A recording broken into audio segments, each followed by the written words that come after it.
దేవుని నామానికి మహిమ కలుగునుగాక. అందరికీ నా వందనాలు. ప్రియమైన వారులారా, నాకు ఇప్పుడు ఆరోగ్యం బాగోకపోయినా, రోజు సహాయం చేసేవారు ఒక్కొక్కసారి రాకపోయినా, ఏది ఏమైనా పరిస్థితులు ఎలా తారుమారవుతున్నా, ఈ అనుదిన పరిచర్యలో దేవుడు తన సహాయాన్ని మెండుగా అందిస్తున్నారు. ఆయన పని ఆపకుండా జరిగిస్తున్నారు. అందును బట్టి దేవాది దేవునికి నా కృతజ్ఞతాస్తుతులు చెల్లిస్తున్నాను. ఈరోజు వంకాయ కర్రీ చాలా తాజాగా ఉన్నాయని తీసుకున్నాము. కానీ అందులో బంగాళదుంపను వేయలేదు. ఎందుకంటే వస్తున్న పెద్దవారికి కాళ్ళు నొప్పులు, కీళ్ళు నొప్పులు చాలా ఎక్కువగా ఉంటున్నాయి. వాళ్ళు ఇబ్బంది పడతారని అవి వేయలేదు. వాటికి బదులు ప్రోటీన్ శాతం ఎక్కువ ఉన్న మిల్ మేకరు ఇంకా పచ్చిశనగపప్పు వాడాము. సో వాళ్ళందరూ హ్యాపీగా తిన్నారు. ఈ పరిచర్యలో సహకరించడానికి పక్కింటి ఆంటీ, అత్తమ్మ, ఇంకా ఆత్మీయులు 2 భార్యాభర్తలు వచ్చారు. వారి గురించి కూడా మీ ప్రార్థనలో జ్ఞాపకం చేసుకోండి. మా దగ్గరికి వచ్చి సహాయం చేస్తే వాళ్ళకు వచ్చే లాభం ఏమీ లేదు. కానీ వాళ్ళు ఏ లాభం ఆశించకుండా నిస్వార్థంగా ఈ యొక్క పరిచర్యలో పాలుపంపులు తీసుకుంటున్నారు. వారికి అక్షయమైన ఆశీర్వాదం దేవుడు తప్పక అనుగ్రహిస్తాడు. అలాగే వస్తున్న దీనుల విషయంలో మీ అందరి ప్రార్థనా సహాయం కావాలి. ఎందుకంటే వాళ్ళు చాలా సమస్యల్లో ఉంటున్నారు. పిల్లల విషయమై ఎదుర్కొనే సమస్యలు, ఆరోగ్య విషయమై ఎదుర్కొనే సమస్యలు ఇంకా చాలా ఉన్నాయి. సో వాటి గురించి ప్రార్థన చేయండి. మా వంట కూడా కావస్తుంది. అందరికీ చిన్న టీ బ్రేక్. వస్తున్న దీనులకు ఇంకా మాకు వాళ్ళతో కలిసి టీ తాగడం కూడా చాలా సంతోషంగా అనిపిస్తుంది. ఈ పరిచర్యలో, ఈ సంతోషంలో మీరు పాలిభాగం తీసుకోవాలనుకుంటున్నారా? అయితే మీరు చేయవలసింది ఒక్కటే, అదే ప్రార్థన. మీరు మా కోసం ప్రార్థన చేస్తే చాలు. ఈ పరిచర్యలో మీకు పాలిభాగం ఉన్నట్లే. దేవుడు మాకిచ్చే ప్రతి దీవెనలో సమానమైన భాగం మీకు ఉన్నట్లే. దావీదు గారు యుద్ధం చేసి తిరిగి వచ్చినప్పుడు ఒక మాట చెప్పారు. యుద్ధం చేసిన వానికి, అలాగే సామాన్ల దగ్గర కాపుగాసిన వానికి కూడా భాగం ఉండాల్సిందే. అలా ఇక్కడ పనిచేస్తున్న మాకు, ప్రార్థిస్తున్న మీకు ఈ పరిచర్య ఆశీర్వాదంలో భాగం ఉండాల్సిందే. తప్పక దేవుడు మిమ్మల్ని దీవించునుగాక. ఇంకా ఈ పరిచర్యలో చిన్న చిన్న సమస్యలు, అడ్డులు, వ్యతిరేకతలు లేకపోలేదు. అవి ఉన్నాయి. కానీ సహనముతో, ఓర్పుతో దేవుని మీద ఆధారపడి ముందుకు వెళ్తున్నాము. దేవుడే ప్రతి సమస్యను పరిష్కరించేవాడని దేవుని చేతులకు అప్పగిస్తున్నాము. మేము ఎంతగా దేవుని మీద ఆధారపడుతున్నామో అంతగా దేవుని కృపా సమాధానాలు మాకు తోడుగా ఉంటున్నాయి. ప్రతి సమస్యను ఆయన తీరుస్తూ వస్తున్నాడు. కొత్త సమస్యలు ఎన్ని పుట్టుకొచ్చినా నేనున్నాననే ధైర్యం దేవుడు మాకు అందిస్తూ ఉన్నాడు. ఈ పరిచర్య ద్వారా దీనుల కడుపు నిండడమే కాదు, వారి ఆత్మల రక్షణ కూడా జరుగుతుంది. వారి ఆత్మల రక్షణే కాదు, మాకు కూడా ఎన్నో అనుభవాలు, అనుభూతులు కలుగుతున్నాయి. వారే కాదు, మేము కూడా చాలా లాభం పొందుకుంటున్నాం. చూస్తున్న మీరు పొందుకుంటున్నారని భావిస్తున్నాను. సహోదరులారా, సోదరిమణులారా, అయితే తప్పక మీరు ప్రార్థించడం అయితే మర్చిపోవద్దు. ప్రార్థించి ఈ పనిలో మీరు పాలిభాగం పొందాలి. దేవుడు మిమ్మల్ని దీవించాలి. ఆమేన్.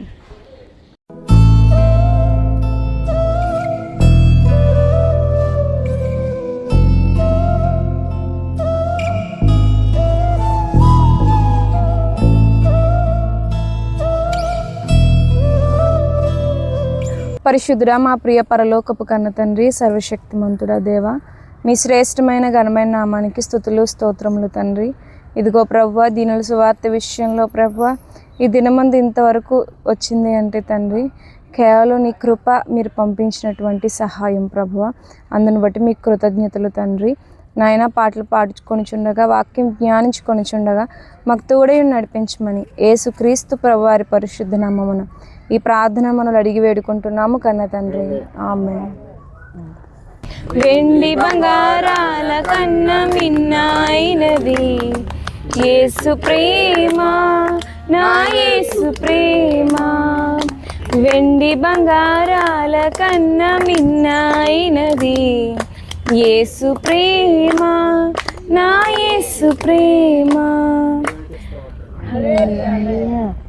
ప్రార్థన చేసుకుని వాక్య భాగంలోనికి వెళ్దామమ్మా.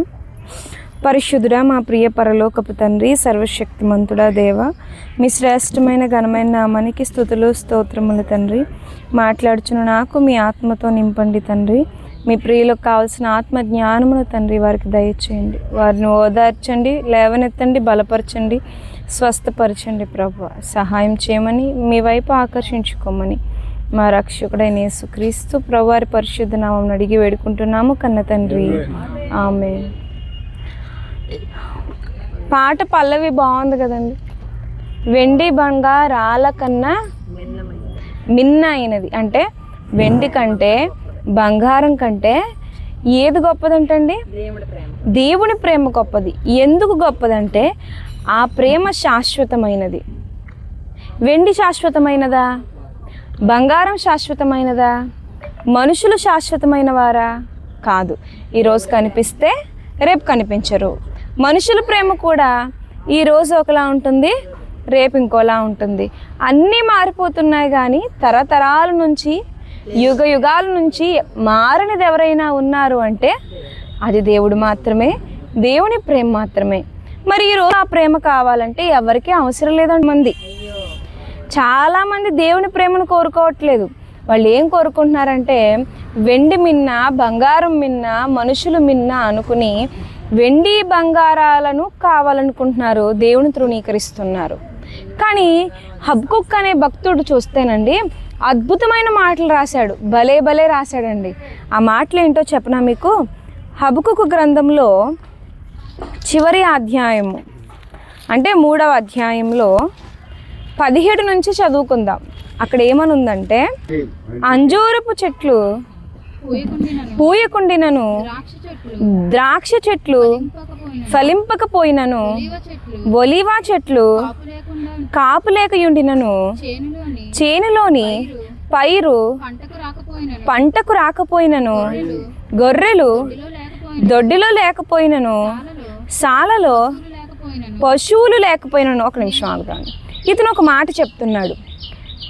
అంజూరపు చెట్లు, ఇజ్రాయెల్ దేశంలో అంజూరపు చెట్లు అన్నవి చాలా ఎక్కువగా ఉంటాయి, విరివిగా దొరుకుతాయి, అవునా? ఆ అంజూరపు చెట్లు పోయకపోయినా, ద్రాక్ష చెట్లు ఫలింపకపోయినా, ఒలీవ చెట్లు కాపు లేక ఉండినా, చేను పంటకు రాకపోయినా, గొర్రెలు దొడ్డిలో లేకపోయినా, శాలలో పశువుల శాలలో పశువులు లేకపోయినా పర్వాలేదు, కానీ నాకు ఒకటి కావాలి అంటున్నాడు ఆయన. అంటే తనకున్న ఇదేదైతే ఈ వెండి బంగారాలతో సమానం కాదా?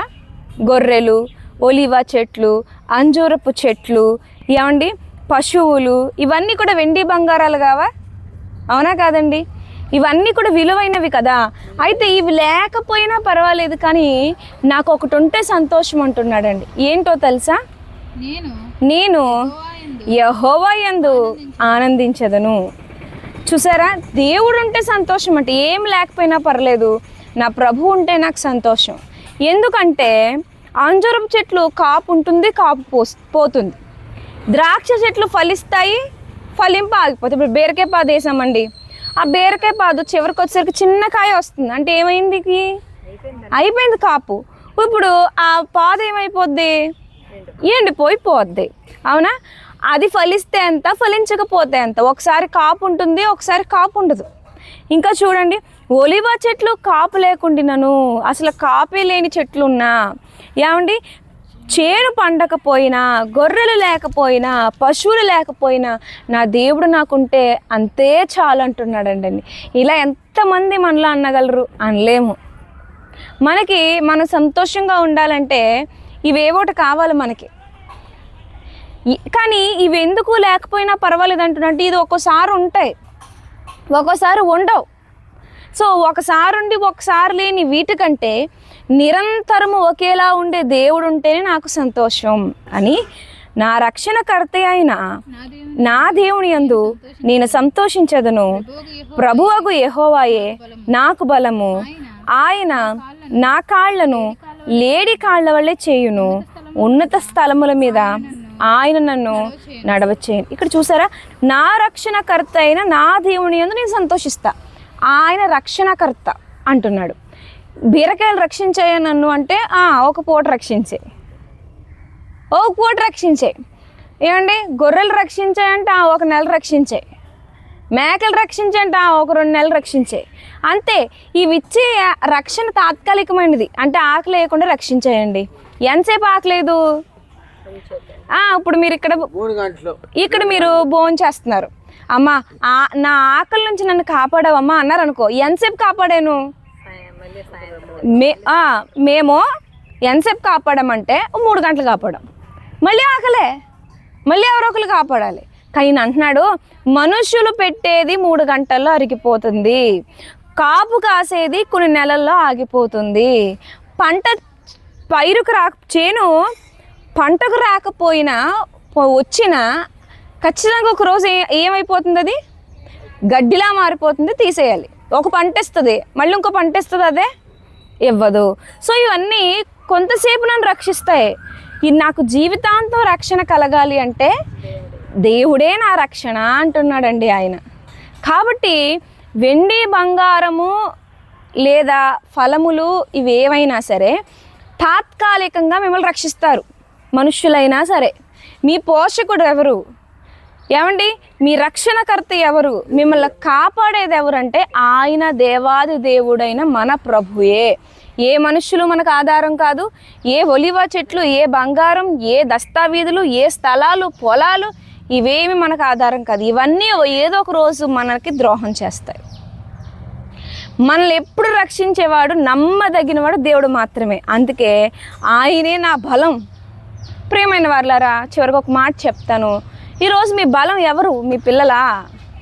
మీ ఆహారమా? మీ ఇళ్ళా? మీ పొలాలా? మీ స్థలాలా? ఏంటి మీ బలమా?